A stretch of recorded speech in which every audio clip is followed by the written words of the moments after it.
Quiet on set. Speed and action. I know it was you, Fredo. You broke my heart. You know how to whistle, don't you? You just put your lips together and blow. Welcome to the Foot and Friends on Film podcast, discussing everything about cinema. Now here's your host, Nick Baylor. What's in the bar? Houston, we have a problem. You can't handle the truth. Oh, that would keep you crazy. Welcome to the official podcast of Foot and Friends on Film.com, where we discuss everything about cinema. I'm your host, Nick Mailer. It's our very first episode, shiny, happy people holding hands. Thanks for tuning in. On today's episode, introductions, salutations, and a look back at 2019. It's a new year, so we discuss the Oscars. The nominations were just announced this week. We've got that plus a whole lot more. Please take your seats. It's time for your feature presentation. As mentioned, we are the official podcast of Foot and Friends on Film.com. So right off the bat, I'd like to make our official introduction to anyone not familiar with us, our site, or our mission. We are a group of film critics and writers who love both film and sharing our excitement for film. We're guided by the principle that every film you haven't seen is a new experience. From silent films through to Hollywood's first golden age, the European New Wave, the 60s counterculture, the groundbreaking films of the 1970s, right up to the great films of the 21st century. You can read about them all on footandfriendsonfilm.com. That's FOOTEANDFRIENDSONFILM.com. You'll find reviews of new releases in cinemas, Blu-ray, streaming releases, plus a whole bunch of articles on classics that help put the history of film in context. The following podcast contains mature subject matter and may not be appropriate for all audiences. Though I am your humble host for this show, the namesake of our website, founder and CEO, is John H. Foote, veteran film critic, author, and the former host of Reel to Reel. John is a living, breathing film cyclopedia, a cinematic supercomputer, if you will. I also got him on the line for a call, which will be the bulk of this episode 001. Still working out some technical glitches, and so there might be some background noise, but hey, we're going to work through all that, get the kinks figured out as you join us on this journey that is this podcast. Anyway, it's time to get things started, so please welcome John H. Foote.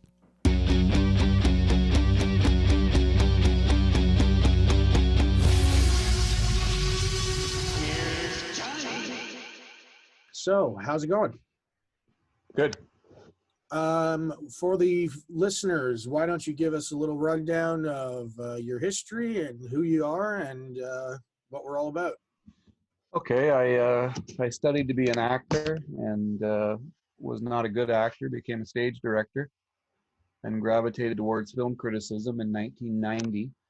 Was on a program called Reel to Reel for 10 years, left that for print criticism and then internet criticism when the internet exploded, and I've been doing that since about 2003. I worked at the Toronto Film School for 10 years. I was the dean and taught film history, and I've written 2 books, one on Clint Eastwood's directing career, one on Steven Spielberg's directing career. And 2 years ago, I started this site with a group of friends, and I've been going strong since. Awesome. Are you shuffling some papers around or something, John? Oh. Okay. No worries. So it is our very first episode. We finally got here. We're recording this on January 14th, and the 92nd Academy Award nominations were just announced. Any initial thoughts? I think my biggest surprise was there were no real surprises. I mean, there were some omissions and some snubs, some notable snubs, but it went pretty much according to plan. If you go through category by category, I'm sure you can come up with snubs for every one of them. But overall, the biggest takeaway was that Joker was nominated for 11 Academy Awards, which is the most this year. I think The Irishman and Once Upon a Time in Hollywood were going to nail the top nominations, but they didn't. They were bested by this extraordinary movie from Warner Brothers. We talked about Taron Egerton earlier. I was shocked he wasn't nominated for Best Actor. I think Jonathan Pryce got his nomination. The rest of them, I would have liked to have seen Taika Waititi nominated for Best Director because I thought Jojo Rabbit is an exceptional movie, one of the best I saw last year. Wonderful black comedy.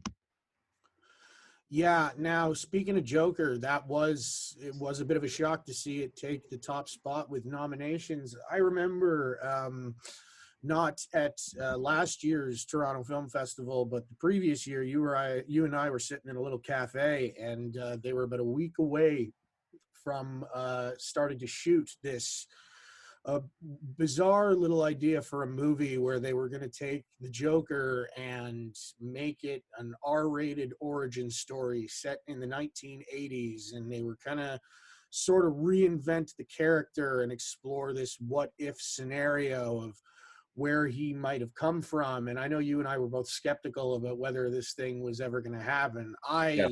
I was on record that I was against the idea, being a big, not just a superhero and comic book fan, but a massive Batman fan. I thought the idea was wrong-headed, and it kind of was antithetical to what that character was all about. And despite Joker being a brilliant movie, which I won't for a second deny that it is, I still have those misgivings about it. And in a way, I don't really recognize Arthur Fleck as the Joker that I know. Clearly, my objections don't mean anything because not only was the film a massive success and it made over $1 billion and it now leads the Oscar nominations, but the very next year, you and I were at TIFF sitting in a theater watching it. What do you recall from the first screening at TIFF when you saw the movie? I was stunned. I was absolutely stunned by what the director decided to do, by the risks he took. I mean, this guy combined elements of Taxi Driver, A Clockwork Orange, and The King of Comedy. Three of the greatest films ever made into a comic book origin story. Joaquin Phoenix went above and beyond anything. That's one of the great film performances ever. It's not just the best of the year. It's one of the greatest performances ever given. And he's been there before. He was astonishing The Master in 2012. And he surpassed that, I thought. He just surpassed all expectations. And I think the film did too. You know me in comic book movies. You know me in superhero movies. Not a fan. I'm tired of them. But this one knocked me out. I was well, you were with me. I was astonished. Absolutely astonished by it. Yeah, I remember the year leading up to it and having this visceral sort of objection to the entire idea of this movie. And the more that came out about it, I said, as much as I might have an issue with it, this movie looks like it's going to be great. And Yeah. I certainly won't deny that it is. And I think you make an interesting point there that it really does, even more so than taking inspiration from the comic book world, where it does take certain elements from The Killing Joke by Alan Moore, which is considered a quintessential Joker story. It really takes a lot from the work of Martin Scorsese. And yes, it does. It's very much like those three movies you mentioned, all kind of mashed up together, Mm-hmm. and beautifully directed by Todd Phillips. And who'd have thought? Who would have thought Todd Phillips would direct a film like this? Which brings me to something interesting that's happened in the last few years. There has been this trend for comedy directors to veer into dramatic territory, and the Oscars have recognized it. The names that come to mind, for example, are Adam McKay, the director of Anchorman, Mm-hmm. who came out with The Big Short, won an Oscar for the script, and then directed Vice and was nominated for Best Director. And then with Green Book last year, which was directed by Peter Farrelly. This is one of the Farrelly brothers who did Dumb and Dumber and Kingpin, and now Todd Phillips, director of The Hangover and Old School. He's another one. Do you think that's something we're going to see more of? I think it is. I think we've been seeing it for years. I think Chaplin, as much as he directed comedy, all of Chaplin's films had an edge of dramatic to them. City Lights, Modern Times, The Great Dictator. John Ford started off as largely comic and moved, into westerns and films about Ireland.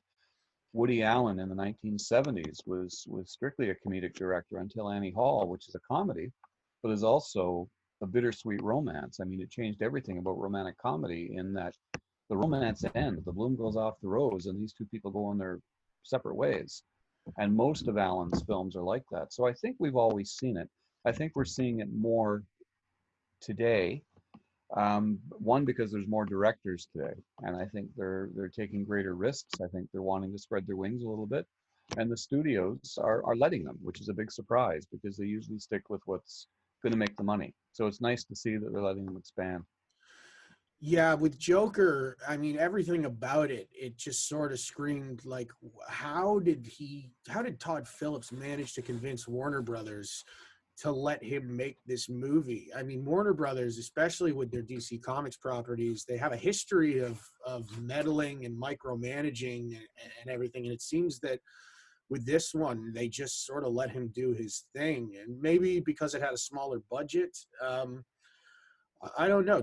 Are we both in agreement here that Joaquin Phoenix is a shoo-in for Best Actor?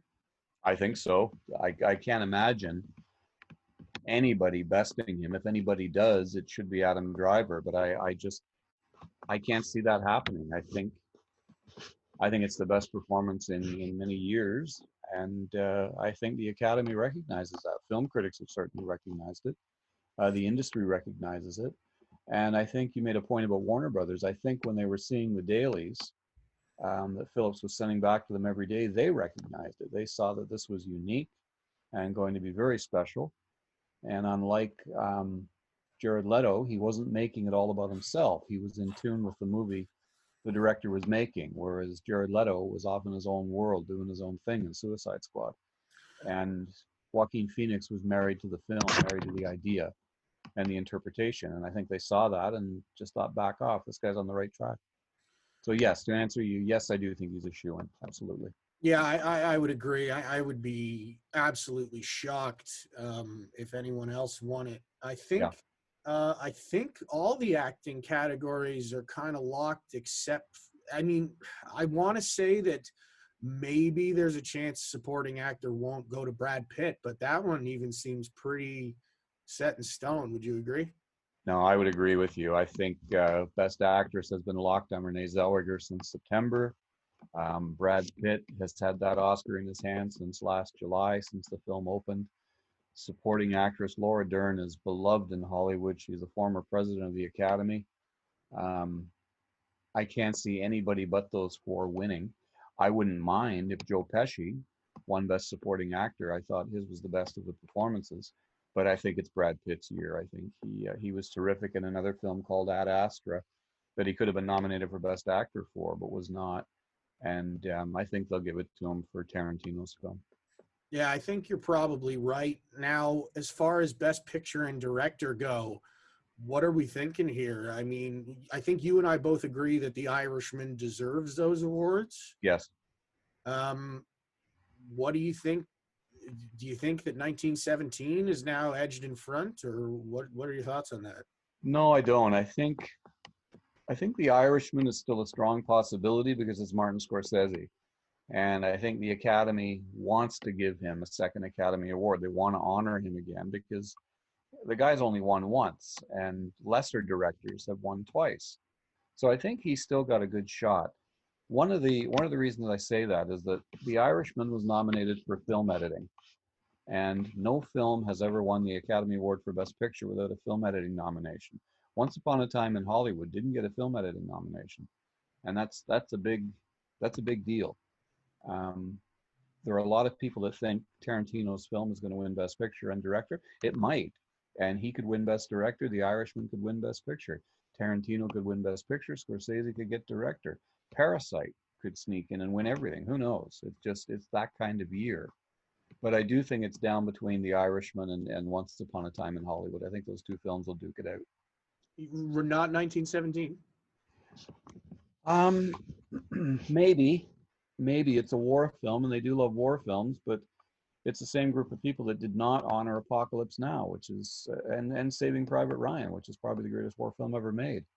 I think 1917 is a spectacular achievement. I loved it. And I like Sam Mendes a great deal. He's directed some of my favorite films. But I don't think so. I don't think so. I think it'll win a lot of the technical awards and deserves them. But I don't think it'll win the best picture director award. What are your thoughts on the love for Parasite? I don't share it, and I think you know that. I've been pretty vocal about that. I had some problems with the movie. Logic is my biggest problem with it. I don't believe a wealthy family, and wealthy people are usually smart, would let an entire family, homeless family, come to live with them. And without giving too much away, the tragedy that takes place at the end comes out of nowhere. And I didn't buy it. I didn't believe it. And this happens every now and then. There's a film come out that gets great acclaim. The last one for me was The English Patient. And I remember sitting in the theater watching this horrible, horrible movie, screaming at the screen, die, for God's sakes, just die so we can all go home. And with Parasite, it wasn't that horrific a reaction, but I heard the people around me talking about it, and I read the reviews the next day, and I didn't share it at all. At all. The best foreign language film I saw last year was Les Miserables. Right, which is not to be confused with the Victor Hugo book Yes. or any of Yes. the adaptations. Right. Yeah, so I think I remember back in film school, I definitely remember this, you talking about The English Patient. So you were essentially Elaine from Seinfeld. Yeah, I found that out later. That was broadcast, and I remember watching it and thinking, God, that's me. And So yeah, from the moment I saw it, I hated it, and I watched it again a couple times since, and I got through it a second time, hated it just as much. I didn't get through it the third time. I shut it off. It was just unbearable. My problem with it is that it's a love story, and if you don't believe the love between the two characters, if you don't believe that they're lovable, then there's no story. And I don't believe either Ralph Fiennes, who I love as an actor, or Kristen Scott Thomas, who I do not like as an actor, were lovable people. And I didn't buy it. I mean, it's beautiful to look at. I don't deny that, but I didn't buy the story. And love story is dead without that. so it fundamentally just comes down to that suspension of disbelief that every Yes. movie has to get past. Yeah, the simplest of things, and it didn't do it for me. Right on. Let's talk about The Irishman. Okay. Their 2019 big year for me as far as movies I had been anticipating for a very, very long time. Avengers Endgame was a massive culmination of probably the most ambitious sort of cinematic universe project that we've ever seen. But as much as I'm a geek and I was looking forward to that, the Scorsese movie based on the Charles Brandt book, I Heard You Paint Houses, I think I had been waiting about 10 years for that to see these massive heavyweights all come together. And I know you got to see it before it hit Netflix, and I made the journey to Toronto to see it early because I was not willing to wait the extra couple of weeks. How many times have you seen it, do you think? 5. I've sat through it 5 times. Now, I think that De Niro, Pesci, and Pacino are all at the top of their game here. Would you agree? I would, and it's great to see because they haven't been for a long time. De Niro and Pacino, in particular, have given some dreadful performances in the last 20 years, just god awful. Whereas Pesci just disappeared. He hasn't been on screen for 10 years. So getting them back together and seeing the chemistry that Martin Scorsese drew out of them was really exciting, just electric while watching the movie. Yeah, and I think to me what struck me was that De Niro and Pacino, I think, very much were leaning into their strengths. Well, De Niro being the strong, silent type, and Yes, Pacino being the loud, abrasive bully. And then aside from that, you have Joe Pesci, who, while playing a gangster, is doing something that is just totally against type. absolutely. Absolutely. Joe Pesci is at his best, we thought, when he's being crazy, violent, and aggressive bully. Goodfellas, Raging Bull, and Casino, his three best performances until this. And to see him play an elegant, generous, almost gentle gangster who's made of steel. When he gives the order to take out Jimmy Hoffa, he does it so casually. We tried, is all he said. And we can't help him. He's got to go. It was just so perfect in every way. He never raises his voice. He never gets upset. It's a brilliant performance, but it's also terrifying because it's so real. You know, by all accounts, Russell Bufalino was exactly like that, and I love that Pesci did that. Yeah, he Buffalino was known as the Quiet Dawn. Yeah, yeah, And for anyone who watched on Netflix, there is something called The Irishman in Conversation, where Scorsese, De Niro, Pesci, and Pacino, they're all sitting down in a restaurant booth, and they're talking about the movie. And Pesci, he mentioned his reservations about filming the scene with Pacino, where they have their conversation, because he wasn't sure. He's like, well, if Al blows up, do I blow up back? And then Scorsese just very flatly said, you don't blow up at all. yep. Um, what did you think of the CGI? It worked for me. There's one scene that everybody talks about where De Niro beats up the guy in the grocery store, and his movements aren't maybe what they should be for a man of that age, but it happens so quick and it's over so fast, and De Niro's so invested in the character. I didn't care. I didn't mind. And I think what a lot of people forgot is that we're not watching Robert De Niro as a young man. We're watching Frank Sheeran as a young man. And they have to give themselves over to that, or they simply won't get it. I was fine with the CGI. I thought it was very good, and it's been nominated for an Oscar. So, you know, it's certainly in a world class. I agree. And, you know, people can argue that it's not seamless. I think it's pretty damn close. I do too. But I think you hit the nail on the head there, because it's not a time machine. It's Yes. not giving us Travis Bickle, Robert De Niro. And for someone who read the book that the film is based upon, Frank Sheeran is supposed to be a very hulking, 6'4" brute of a man. And I think there was a thickness and a bulkiness to De Niro, which was probably just something inevitable due to the shape of his body now. But I do think that worked. And if you can get past the fact that it's not a time machine, I think it's absolutely believable that these are the younger versions of. I do too. And I think a lot of people made the mistake of thinking it was a time machine and that we were going to see Travis Bickle and a young Michael Corleone and a young Joey LaMotta. And instead we see these characters younger. And it worked for me entirely. Even, you know, I don't even mind the scene where he beats up the guy at the grocery store. It worked for me because he was so believable as Frank Sheeran. I haven't liked De Niro's work for a long time, and I think he embarrassed himself many times. Bad Grandpa is just pathetic, but he's as good in this as he's ever been in anything. And I would have really liked to see him nominated for an Oscar, but it didn't happen. I agree. And I think one thing that struck me with De Niro's performance, there's something distinctly non-Italian about it. Yes. Which that's what blew me away so much. And this goes far beyond just blue contact lenses. I mean, you sort of expect that those wise guy mannerisms to come in, but it's like, no, you really do believe him as, you know, the Irishman. And Yep. there's a scene where he's speaking Italian with Joe Pesci's Russell Bufalino, and this is an actor who we know can speak fluent Italian. We've seen The Godfather Part 2, but it was broken and it was clumsy. And I think it really is. I think you're right. I think it's a brilliant performance, and I would have liked to have seen him nominated as well. Yes. Yeah. I'm thrilled Pacino and Pesci are nominated. And again, Al Pacino is somebody that I've been viciously critical of over the years. Something happened to his acting after Revolution. He came back and it was louder, bolder, brasher, and not always better.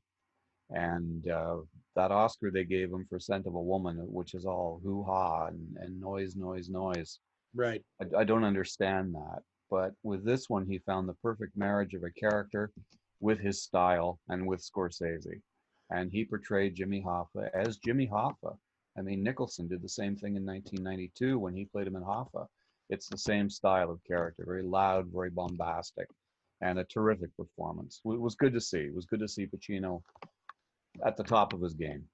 It was one of the things that I had been most excited for this movie was to see Al Pacino under the direction of Martin Scorsese.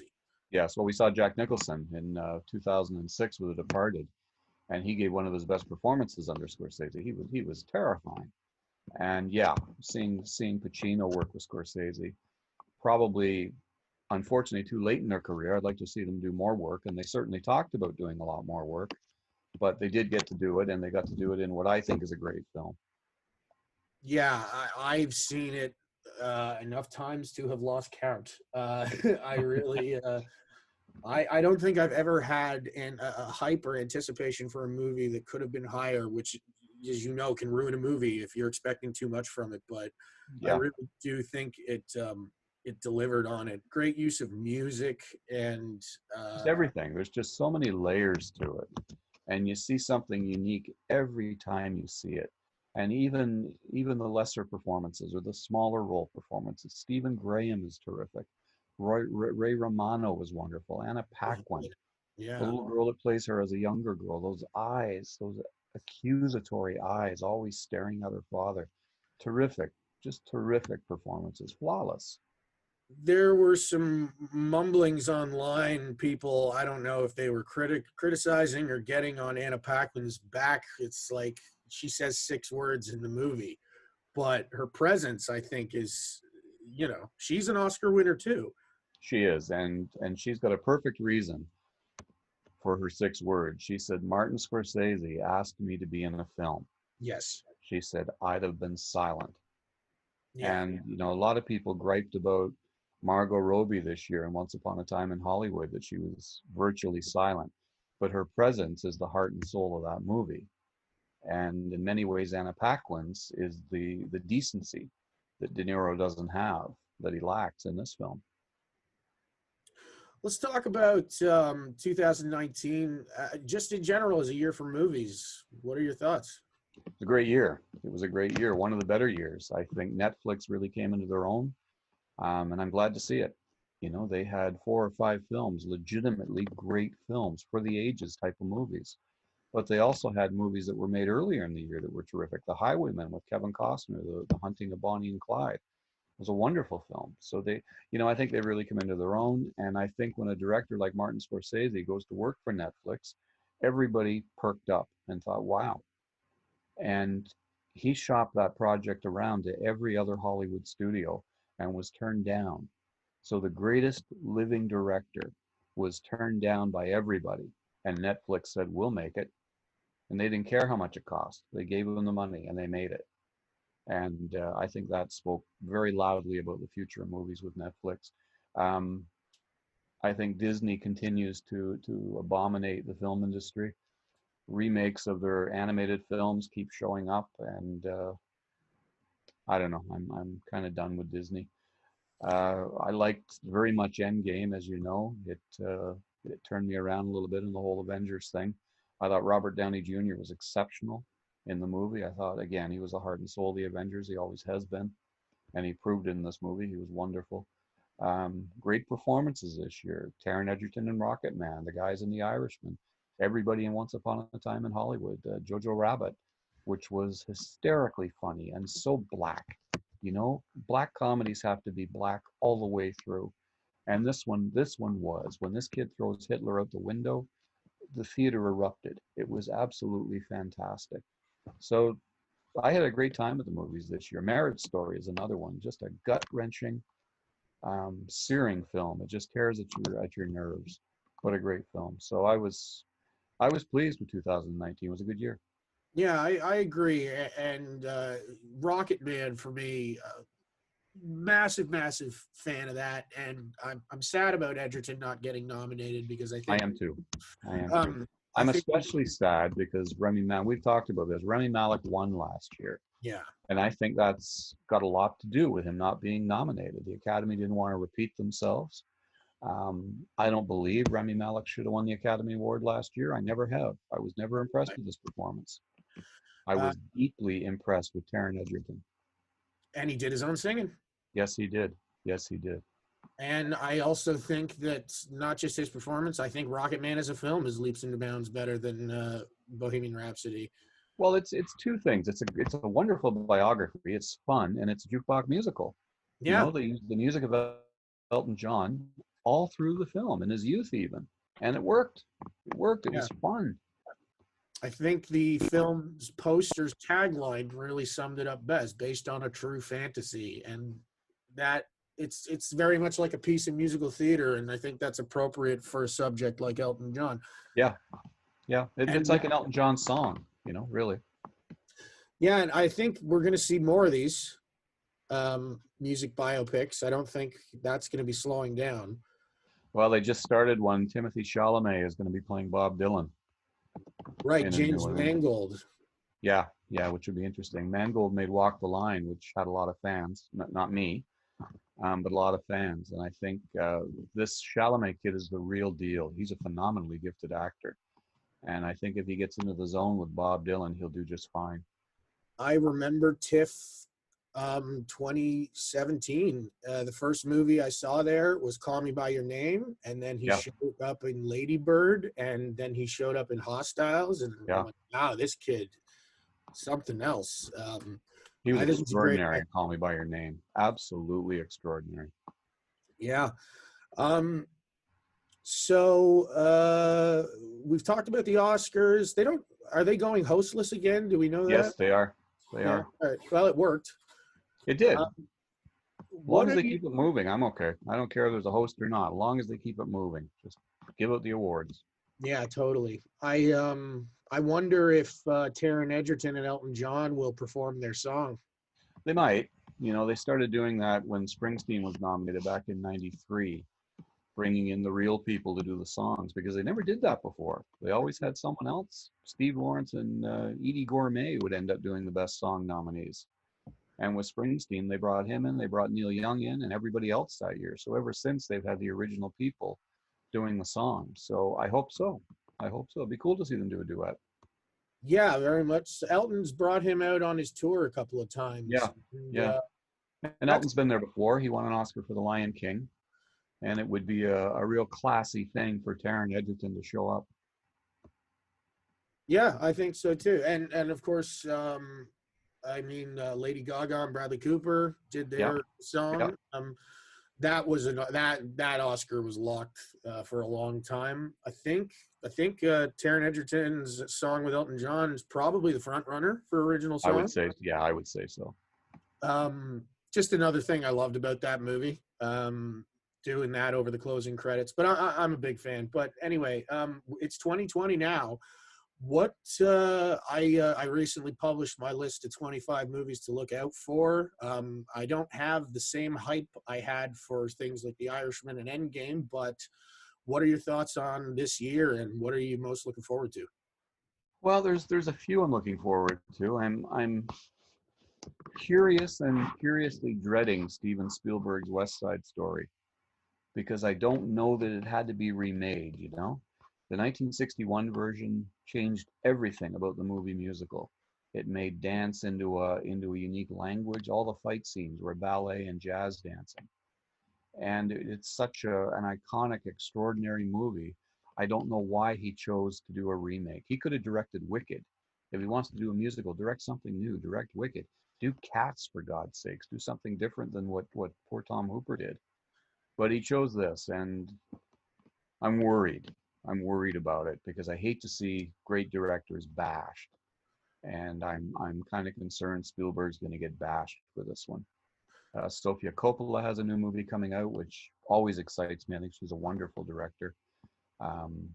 So there are a few coming out. Tom Hanks has 3 movies coming out this year, which is exciting. And the one I'm most looking forward to is the Civil War film. So there's a lot coming out. I will say one thing about 2019. It's the first year since 1977 there was no Woody Allen movie, and I think that's very sad. Oh, really? Yeah, I Yeah, hadn't thought about that. yeah. He was good for a movie, sometimes two movies a year, and we can thank Ronan Farrow and the Farrow family for that. Yeah, for sure. My biggest, the one I'm looking forward to the most is Tenet. Yeah, you're a big Nolan fan. Yeah, Yeah, and I think I just heard that this movie had a $200 million budget. So, yes, yes. So it what he better be good. yeah, well, what he did with Dreams and Inception, it looks like he's doing with Time in this one. Yeah, yeah. The guy's brilliant. There's no two ways about it. I mean, The Dark Knight is still for me the greatest comic book adaptation ever made. It was the best film of 2008 by far, and Inception was exceptional. Interstellar had some wonderful things in it.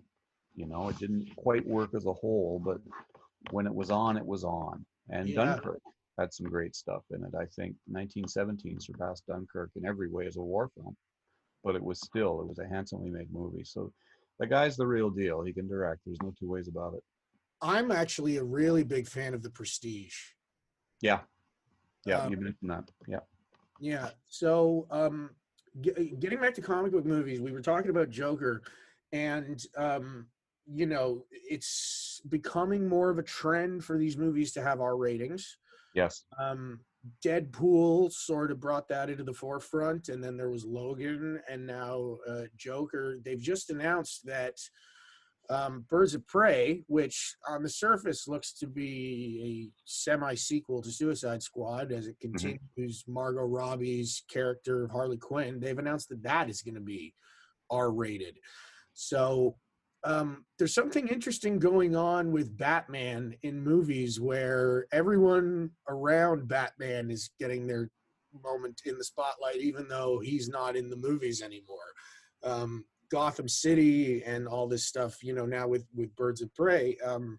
But another thing to mention, I want to talk about there are people complaining that once again no female directors were nominated. You know what, Nick? It's a case of there were 7, and I've done a lot of research on this. There were 7 better directed films by men than all the films directed by women this year. The best film I saw directed by a woman was Little Women by Greta Gerwig, and she was nominated for Lady Bird 2 years ago. If women want to be considered equal, if they want equality, then they have to accept that there will be years that they may not make the cut. And she wasn't nominated this year because she didn't deserve to be nominated. Nobody made any noise when Penny Marshall was ignored for Awakenings. It's up for Best Picture, she's ignored. A League of Their Own is ignored. She should have been nominated for that. Where Zero else to Dark go? 30. Pardon? Zero Dark 30. One of the greatest snubs in the history of the Academy. She wins the Oscar for The Hurt Locker, surpasses it with Zero Dark 30, one of the greatest directed films I've ever seen, and they snub her. That was just a vile slap in the face. Sofia Coppola for Marie Antoinette. It's happened so many times before, but with the women's movement and the fact that the Best Director category must have a woman in it, would Greta Gerwig be happy if she was the token woman? I mean, no, she'd scream bloody murder if she knew she was the token woman. I think she wants to get a nomination and deserve it. And this year, she just didn't deserve it. Little Women is a very good movie. It's beautifully mounted, it's handsome, nicely acted, but there are 7 better directorial jobs ahead of it. And the 5 that got nominated, I think Taika Waititi should have been in there, but that's me. He wasn't. And I don't know who he would bump, you know? Yeah. That's my rant. I'm sorry. That's my Oh, rant. it's fair. And the reason I mention it is because as massive as 2019 was for comic book movies, with Joker and with Avengers Endgame, there's something very big and very interesting happening this year. There are 4 major comic book superhero movies coming out that feature female characters as the leads, and they're all directed by women. Yes. And there's a record number of films being shot right now directed by women. So So I think we are the moving in tide the is turning, yeah. and I'm sure there'll come a year before I die where there's 4 women directors nominated and 1 guy. And will they be will the guys be complaining then? Of course they will. But I don't know. I don't know. The Gerwig thing started with the critics, and I think just kind of ballooned into something when the Golden Globe nominations were announced. Natalie Portman really screwed that up a few years ago when she was naming the Best Director nominees. She was called out to present Best Director for The Shape of Water, and she made a comment, very snide comment, before she gave the award. And the Best Male Director is, which totally trivialized Del Toro winning Best Director. I thought it was cheap and condescending. And if that's what the women's movement is going to do, then shame on them. Greta Gerwig made a really good movie, the 7th best directed film I saw this year. It's just not enough for an Oscar nomination. Yeah, and there are a ridiculous number of more movies that are just directed by men. So Yeah, naturally, yeah. that's a She, factor as well. she got a Best Picture nomination. She got a Best Screenplay nomination. A lot of women didn't. Lulu Wang for Farewell should have been nominated for Best Picture, and it wasn't. So I'm sure she's absolutely thrilled with what she got. Her partner, Noah Baumbach, got the same treatment. Marriage Story was a beautifully directed film. His achievement, I think, was better than hers. He wasn't nominated. It happens. Yeah. It happens. Big year for Scarlett Johansson. And I'm thrilled for her because she's been around a lot. I remember her in The Horse Whisperer in 1998, and this 14-year-old girl was a knockout, and I interviewed her, and she was so sharp and so smart, and even then had that husky voice of hers. And she's done great work since. She should have been nominated for Lost in Translation. She should have been nominated for her work with Woody Allen in Match Point. She was spectacular in that. And she should have been nominated for Ghost World for supporting actress. I'm thrilled that she's nominated twice. I thought she was brilliant in Marriage Story, every bit as good as Adam Driver, who I think is every bit as talented as Marlon Brando. And I thought she was the heart and soul of Jojo Rabbit. Just brilliant, confident, bubbly, funny, ray of sunshine. Yeah, and aside from that, she was in the highest grossing film of all time. She was, and she's got a blockbuster coming out this year with Black Widow. So she's Yeah, and I think this is true across the board for Downey and Evans and all the cast members in Avengers Endgame. I really think they all gave their best performances as those characters, which we've seen so many times before, and Johansson no exception. I don't disagree with you. I think Downey has been extraordinary in other movies. I thought he was great in Chaplin and exceptional in Tropic Thunder. I don't understand, with all the power and visibility that the Avengers have given him, why he made Doolittle. I can't wrap my head around it. Just He took can't the words out of my mouth. he can't need another franchise. He's got Sherlock Holmes and he's got the Avengers, and he just I don't understand it. I've seen it, so I know what I speak. And You've I seen thought the Doolittle? 19 pardon? You've seen Doolittle? I've seen Doolittle, yeah. And right. it's atrocious. It is atrocious on every level. The animals are CGI and they look it. And Downey Jr., What I don't accent know. is he doing? Pardon? What accent is he doing? I don't know what the hell he's doing. I don't know what he's doing in the movie, Nick. It was horrifying. It was absolutely horrifying. Wow. We've covered a lot so far. Before we sign off, I just figured maybe we could talk about Star Wars, because I did the review for the site and I quite liked it. I managed my expectations. What did you think about it? I didn't like it as much as you do, but I didn't hate it. And I was worried I might. I thought J.J. Abrams might have pandered a bit to the fans. I think he did, but it still wrapped everything up nicely. I'm a big Adam Driver fan, and I liked what he did as Kylo Ren. I liked him from the very first in The Force Awakens. I thought he was great. And you got to have a good bad guy, and he was a good bad guy. I really like Daisy Ridley. I think she's a wonderful actress, and I think she's been a great heroine all the way through. I struggled a bit with seeing Palpatine again because he was so clearly killed in the previous film, so I wasn't sure about that. But overall, I enjoyed it. I had a great time. I saw Star Wars opening day in 1977, and it had a profound impact on me. I was never a fanboy.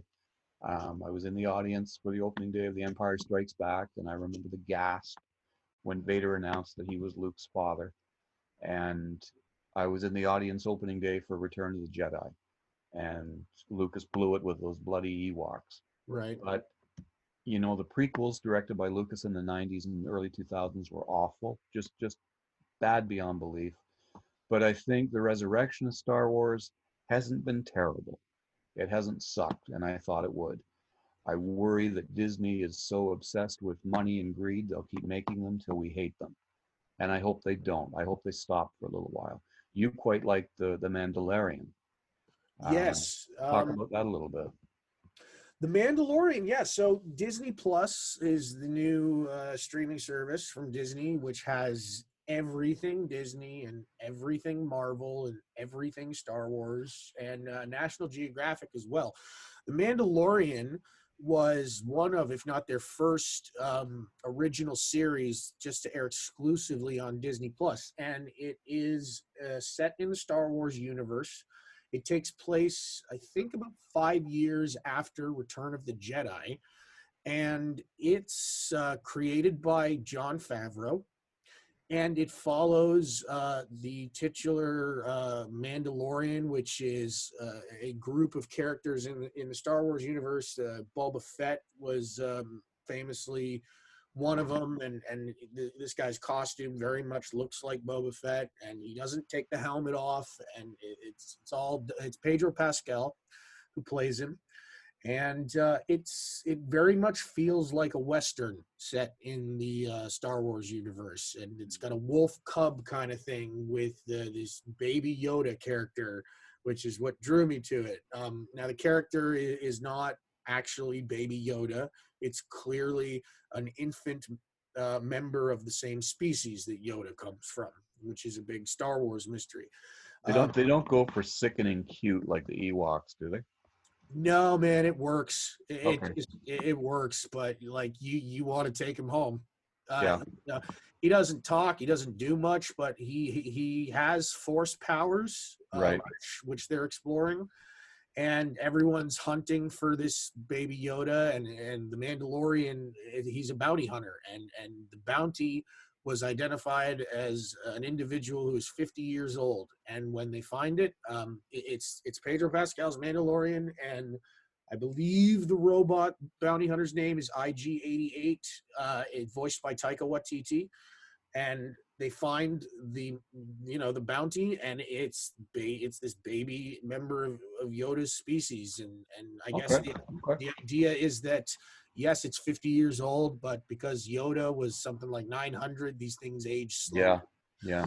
Um, I've and not seen it. I refuse to give Disney any more money, so I have not seen it, but I think perhaps I should. It's not Star Wars like you know it. It takes place in that universe, and I'm a big fan of Jon Favreau. And like I said, it has this sort of episodic Western serial Yeah. feel to it. And the first season I really enjoyed, and they're going to do more, and I'm interested to see where it goes. Other than that, Disney Plus is going to be doing more Star Wars shows. They're going to be doing an Obi-Wan Kenobi show, and Ewan McGregor, who was the best part of the prequels, Yes. he's going to come back and play Obi-Wan, and so there's going to be more of that. Disney Plus is also doing a lot of new shows that are set in the Marvel Cinematic Universe, with Falcon and the Winter Soldier and WandaVision and stuff. Now we know that the Marvel Cinematic Universe is continuing on the big screen. We have Black Widow this year, as well as the Eternals. As far as Star Wars on the big screen, we don't know. How long before you think we'll see another Iron Man, a reboot? As long as the Marvel Cinematic Universe continues, I don't think we will see a reboot. I think that because Black Widow, the film, takes place in between the events of Captain America Civil War and Avengers Infinity War, I think it's confirmed that Robert Downey Jr. will cameo as Tony Stark. Right. I think their focus is now focusing on newer characters and second-tier characters. We're going to see more Black Panther. We're going to see more Doctor Strange. We're going to see more Spider-Man. And I think Spider-Man Far From Home was a lot about Peter Parker sort of taking over the mantle from Tony Stark. And I certainly wouldn't want to see Tony Stark recast anytime soon. No, I think the kid's good. I'm happy to watch the Spider-Man movies just to see Marissa Tomei. I mean, that was a casting genius. Yeah, very, very much. She's terrific. Yeah, so it'll be interesting. I don't know what will happen on the big screen for Star Wars, and if The Rise of Skywalker is the end, which it's was supposed to be, then I was content. I was happy with it. I liked seeing Billy D. Williams again. I kind of managed my expectations for that movie. You went in and it's like, well, we're going to see loose ends tied up. They're going to wrap it up in a bow, and there's going to be a bunch of fan service, and that's kind of what we got. I felt at the end of it, when it was over, when I watched The Lord of the Rings, The Return of the King in 2003, I saw it at a critics screening. I took my wife to see it because she was a huge Lord of the Rings fan. And when it was over, when Frodo finally went off with Gandalf and the rest of them, we looked at each other and were genuinely sad because it was over. There wouldn't be another Lord of the Rings movie next year. I didn't feel that way at the end of Star Wars. It was over. Okay, we're done.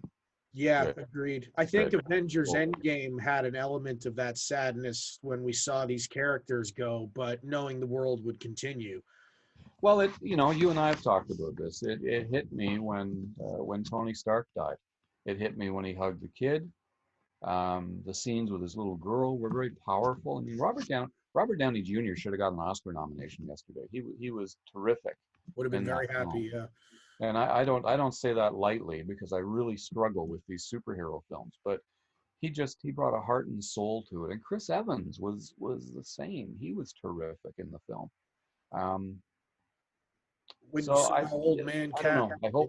I hope Disney takes it in the right direction. Star Wars and the Marvel universe, because they're so obsessed with money. They're so obsessed with the bottom line that I wonder sometimes if they make movies without any consideration for art or even entertainment. I mean, Lady and the Tramp on the Disney Channel was beyond bad, just beyond bad, and never should have been made. And I can't imagine why a group of supposedly smart men even gave it the green light. Yeah, well, I mean, I heard you talk about it. I have Disney Plus. I definitely haven't watched that one. Yeah. And it's a minor animated film. It's 1955. My kids saw it, obviously, when they were growing up, and that means I saw it many times. And it just didn't need to be, remade with CGI dogs. Hugely unnecessary. There it is, folks. Episode 001 in the bag. We would like to thank everyone who tuned in to listen. It's an ongoing experiment where I'm sure there were some kinks with the audio, but we're going to be working them out. And this is an ongoing thing. If you have any questions, comments, insights, revelations, anything you'd like to see or hear on this podcast, please don't hesitate to let us know. You can find us on Facebook. You can find us on Twitter, or you can just go to the website, footandfriendsonfilm.com, where our motto is, any film you haven't seen is a new experience. Tune in next week, where our entire episode will be dedicated to the films of Martin Scorsese. Until next time, folks, we'll see you at the movies.